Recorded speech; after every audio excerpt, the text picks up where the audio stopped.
bahwa air terjun Lontar ini ternyata kedalamannya 20 meter, saudara-saudara.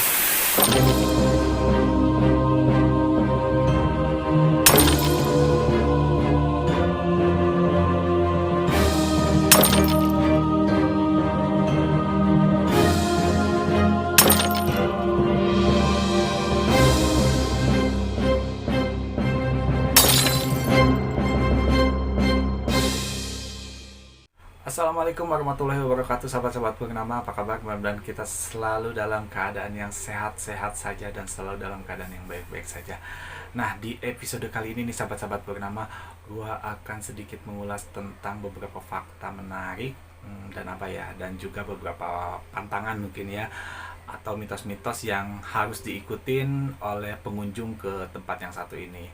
Tempat ini tuh kemarin gue datangin, dan seperti kita ketahui beberapa tempat di Indonesia itu memang memiliki fakta-fakta unik dan juga misteri dan pantangan yang hendaknya diikutin oleh para pengunjungnya, sahabat-sahabat Purnama. Seperti tempat yang satu ini, di balik kecantikan dan keindahan tempat ini itu ternyata menyimpan berbagai macam misteri, sahabat-sahabat Purnama, dan juga fakta-fakta menarik yang seru buat dibahas. Dan juga tempat ini mempunyai beberapa pantangan yang tidak boleh dilanggar oleh para pengunjungnya, sahabat-sahabat Purnama. Lokasi tempat ini berada di Desa Keracak, Kecamatan Lewiliang, Kabupaten Bogor. Tempat ini tuh berupa air terjun yang merupakan salah satu bagian dari Sungai Cianten yang berasal dari Pegunungan Halimun Salak. Nah, sahabat-sahabat Purnama, ketika gue mengunjungi tempat ini, ternyata gue mendapatkan suatu kejutan. Ternyata tempat ini baru saja terkena imbas dari banjir bandang beberapa minggu sebelumnya. Sehingga di lokasi ini banyak sekali puing-puing kayu-kayu dan bekas-bekas reruntuhan dari saung-saung di area sekitar air terjun yang tergerus oleh air banjir bandang tersebut. Hal ini membuat keindahan dari air terjun ini agak sedikit terkoyak lah, sahabat-sahabat Purnama. Tapi pada saat itu para warga dan juga para pengelola tengah sangat sibuk dan semangat untuk membangun kembali area dari air terjun ini untuk bisa kembali dinikmatin oleh para pengunjungnya. Pada saat itu gue sempat berbincang dengan salah satu warga setempat yang tengah sibuk membangun saung di pinggiran di tepi air terjun tersebut, dan dia menginformasikan bahwa tempat tersebut baru saja terkena banjir bandang, dan beruntungnya pada saat kejadian banjir bandang tersebut tempat tersebut itu masih ditutup karena pandemi, jadi tidak ada korban maupun orang-orang yang celaka karena banjir bandang tersebut. Assalamualaikum warahmatullahi wabarakatuh. Apa kabar sahabat Purnama? Mudah-mudahan kita selalu dalam keadaan yang sehat walafiat. Di trip kali ini gue masih ada di daerah Bogor ya. Gue masih explore curug-curug yang ada di Bogor, dan ini nama curugnya adalah Curug Lontar. Nama curugnya Curug Lontar. Kalau gue lihat di YouTube, di channel-channel lain dan juga di foto-foto, curugnya keren sih. Terus ada kayak pemandian begitu yang cukup luas. Jadi kita lihat bagaimana keindahan curug ini. Ikutin terus perjalanan gue di channel Purnama Suwandi di Purnama Trip. Jangan lupa tetap dukung channel gue ya, sahabat Purnama. Ikutin terus. Sahabat Purnama, tadi ngikutin map enak sih, jadi ada di perkampungan terakhir. Nah, dan di ujung belokan tepatnya di ada kayak banner gitu ya yang memberitahukan Curug Lontar. Ini banner seperti ini, kalian tinggal masuk ke gang kecil tersebut, terus parkir motor di banyak di situ ya, tempat ada tulisan-tulisan parkir motor di tepatnya sih di rumah-rumah warga, dan curugnya tinggal turun ke bawah.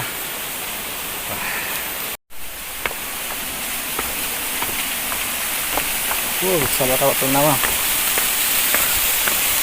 walaupun agak ekstrim turunannya tapi sudah rapi.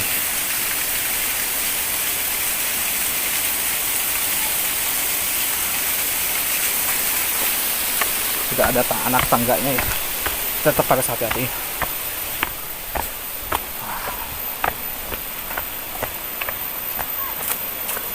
Nah, ini pemandangan dari atasnya.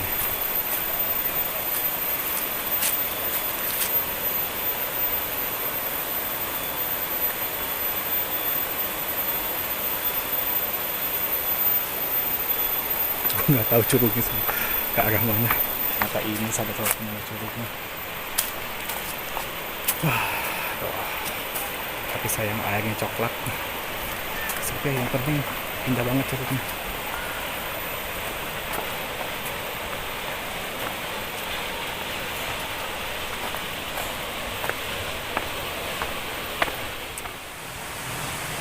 Salah satu nama curugnya ada di belakang gua ya. Sebenarnya sih curugnya indah banget ya, tinggi, terus kayak ada kubangan pemandian gitu ya. Katanya sih dalam banget itu, kurang lebih sekitar 27 meter. Infonya seperti itu dan itu tidak direkomendasiin untuk berenang. Nah, hanya saja sedikit kejutan ketika gua datang ke sini karena ternyata di sini banyak puing-puing kayu dan reruntuhan dari kayak apa ya, dari kayu-kayu begitu. Dan ternyata setelah gua bertanya kepada salah satu warga di sini yang tengah membuat saung, curug ini baru saja terkena banjir bandang dan hampir semua saung-saung di bawah curug ini terbawa oleh banjir bandang. Dan sekarang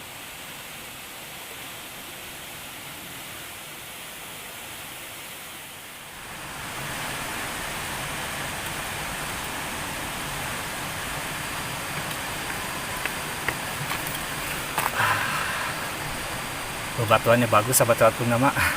Sungainya luas banget, tapi airnya lagi kering. Ya, gua harap semoga pembangunan atau restrukturisasi dari curug ini bisa segera terselesaikan agar curug ini bisa menjadi primadona kembali dan kembali banyak dikunjungi oleh para pengunjung dan para pecinta-pecinta alam. Jangan lupa kalau nanti curug ini sudah kembali, tetap jaga, jangan sampai rusak lagi, dan jangan buang sampah sembarangan, yang penting betul-betul. Salut buat si bapak-bapak yang pengelolanya, mereka tengah bekerja sangat giat dan sangat gigih untuk merevitalisasi air terjun Lontar ini. Wah, ini efeknya, gua kebayang banjir bandang itu pasti gede banget. Puing-puing reruntuhan, kayu-kayu pada ada di mana-mana. Dan info dari bapak pengelola tadi, ini masih mending ya, karena udah sebagian udah dibersihkan. Awalnya setelah banjir bandang itu di sini benar-benar sangat kotor dan sangat-sangat banyak puing-puing. Sayang sih.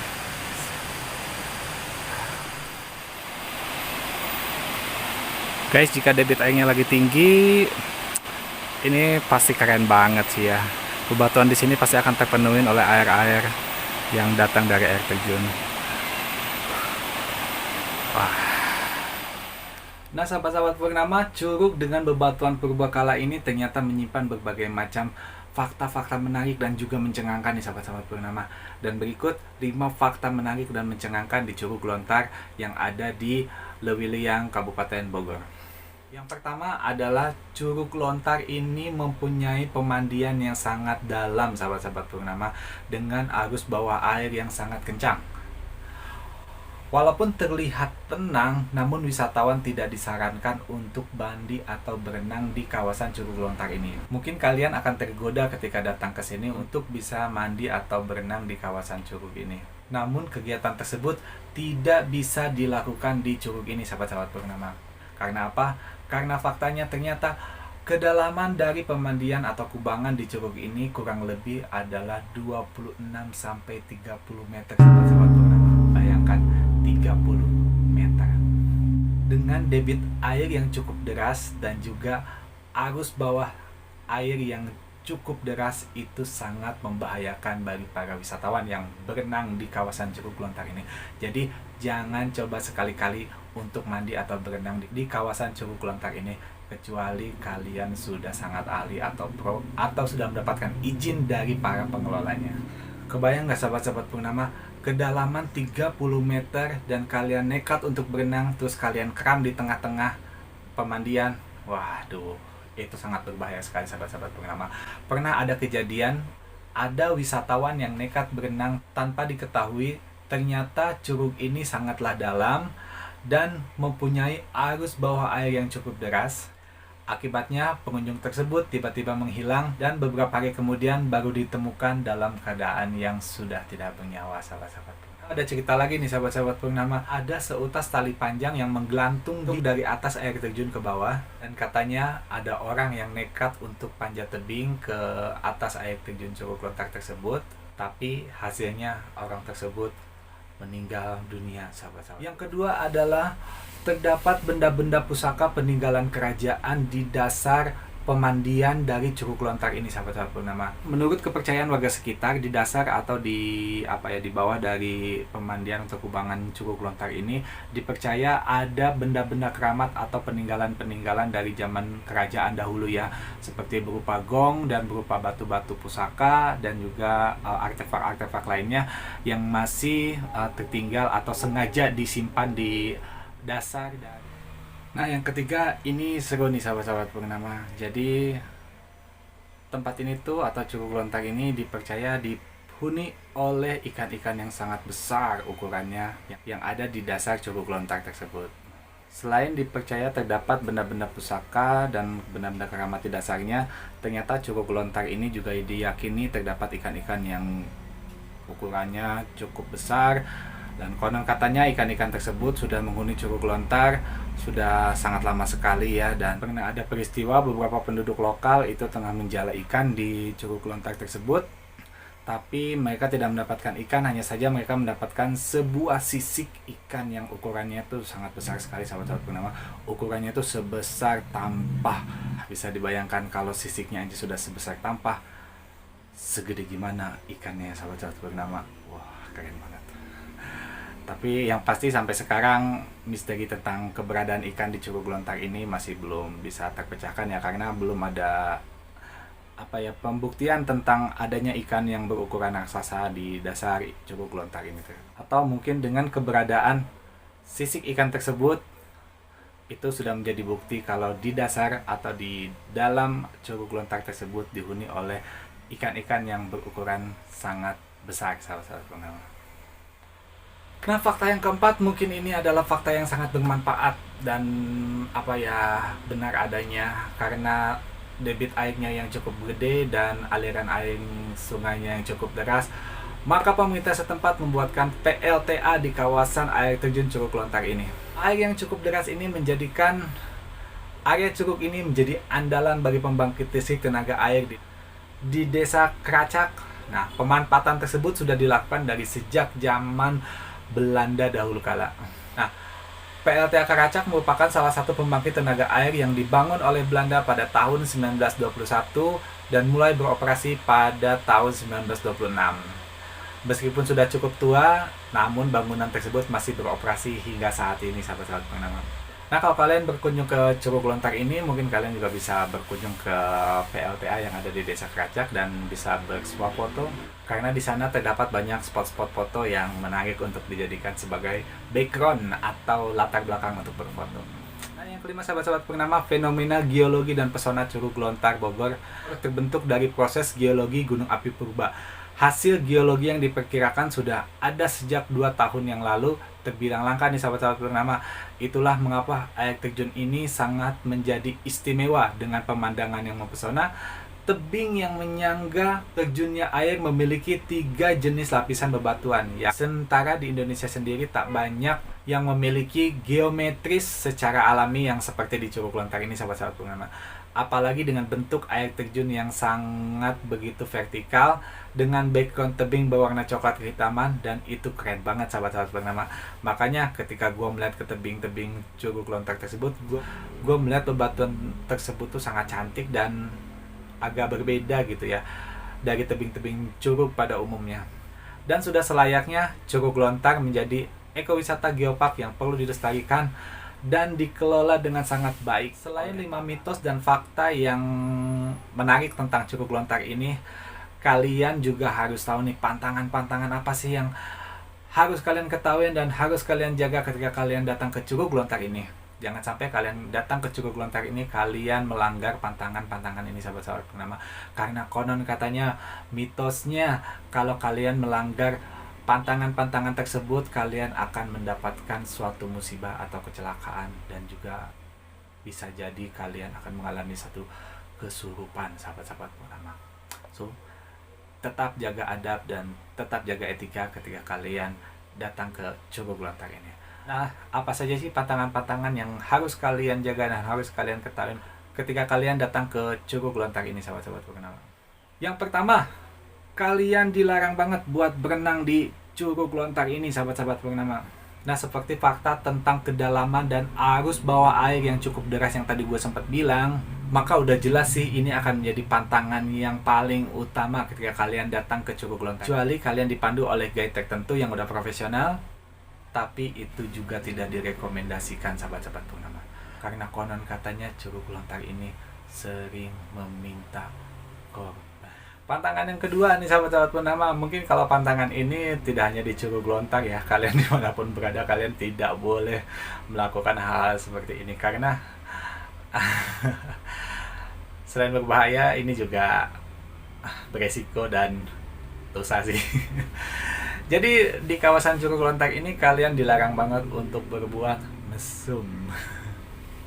Jadi ketika kalian berkunjung ke Curug Lontar ini membawa pasangan kalian, jangan coba sekali-kali berbuat yang aneh-aneh, sahabat-sahabat purnama, karena kalian bisa mendapatkan dampaknya yang sangat buruk. Kalian akan menanggung akibatnya sendiri. Nah, pantangan yang ketiga, sahabat-sahabat purnama, di Curug Lontar ini kalian dilarang banget untuk memberikan atau menempatkan sebuah sesajen. Nah, kalau di area-area lain atau di tempat-tempat keramat lain, mungkin sesajen itu menjadi hal yang biasa atau mungkin emang menjadi suatu tradisi ya, orang-orang memberikan sesajen atau menyimpan sesajen. Tapi beda dengan di Curug Lontar ini, sahabat-sahabat purnama, karena di sini kalian dilarang banget untuk memberikan sesajen. Gak tahu kenapa, gue juga gak paham. Tapi menurut penuturan dan kepercayaan warga sekitar, memang sudah seperti itu, sahabat-sahabat.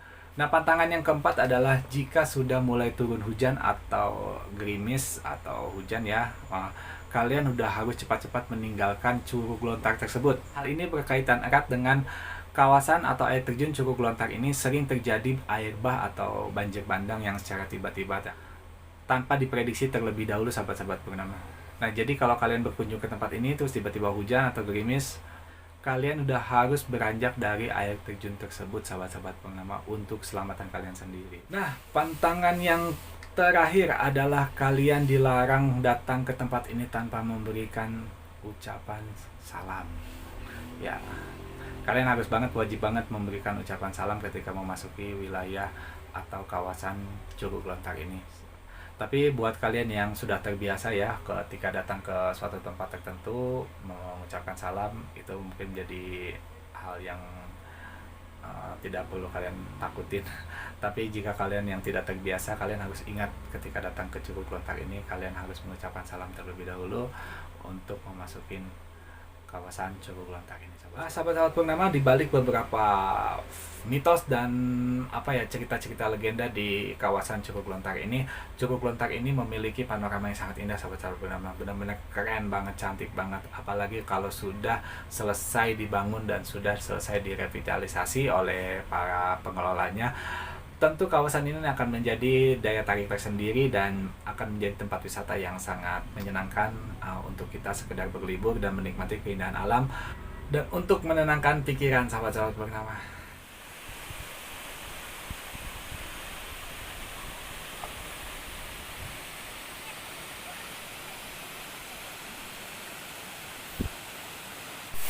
Nah, sahabat-sahabat purnama, mungkin cukup sekian beberapa fakta menarik dan misteri-misteri menarik tentang air terjun Lontar di Leuwilyang Bogor. Mengejutkan sekali ketika mendengar kedalaman dari bahwa air terjun Lontar ini ternyata kedalamannya 25 meter, saudara-saudara. Wah, ada di situ tuh. Horor banget sih. Curugnya keren banget. Mudah-mudahan bisa segera pulih kembali, revitalisasinya bisa segera selesai, dan yang pasti diberikan semangat terus buat para penjaga dan para pengelolanya. Mudah-mudahan tempat ini bisa kembali berseri kembali, sahabat-sahabat purnama, agar kita bisa menikmati pesona dari air terjun Lontar ini. Gue tutup perjalanan gue kali ini. Terima kasih sudah menyaksikan video sampai selesai. Jangan lupa tetap jaga kesehatan, jaga kebersihan, dan jaga kelestarian alam ini sahabat-sahabat Purnama, agar anak cucu kita kelak bisa menikmatin keindahan dan keaslian dari alam-alam Indonesia. Akhir kata gue tutup dengan Assalamualaikum warahmatullahi wabarakatuh. Sampai ketemu di trip gue selanjutnya. Bye-bye.